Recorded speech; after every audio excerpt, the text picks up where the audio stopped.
శ్వేతుడు అనే ఇక్ష్వాకు మహారాజు అంటే రాముని వంశం వాడు. రాముని కంటే ముందు తరాల వాడు.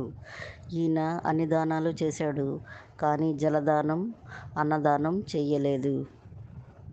ఈయన చనిపోయాక బ్రహ్మలోకానికి వెళ్ళాడు. వెళ్తే అక్కడ బ్రహ్మలోకంలో ఎవరికి ఆకలేదు. ఈయనకి ఆకలి వేసింది. బ్రహ్మగారి దగ్గరికి వెళ్ళి, అయ్యా నాకు ఇలా ఆకలి వేస్తుంది ఏంటి అని అడిగితే, నువ్వు చే అన్నదానం జలదానం చేయలేదు కదా, అందుకనే నీకు ఈ ఈ బాధ కలుగుతుంది. మరి ఇప్పుడు నన్ను ఏం చేయమంటారు అని అడుగుతాడు. అప్పుడు బ్రహ్మగారు చెప్తారు, నువ్వు చనిపోయిన చోట భూమి మీద చెరువు దగ్గర చనిపోయావు కదా, అక్కడ నీ శవం ఉంటుంది, అది పీక్కొని తిను అని చెప్తారు. ఈ పాపానికి విముక్తి అని అడిగితే, నీకు అగస్త్య మహర్షి దర్శనం అయినప్పుడు నీకు ఈ పాపం నుంచి విముక్తి కలుగుతుంది అని బ్రహ్మగారు చెప్తారు.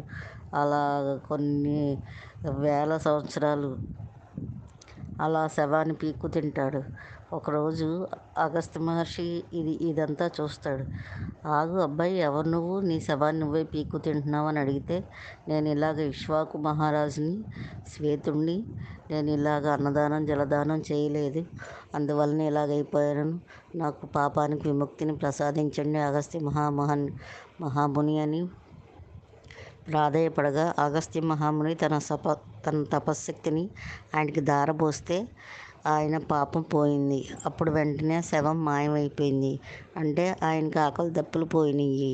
వెంటనే బ్రహ్మలోకానికి వెళ్ళిపోయాడు.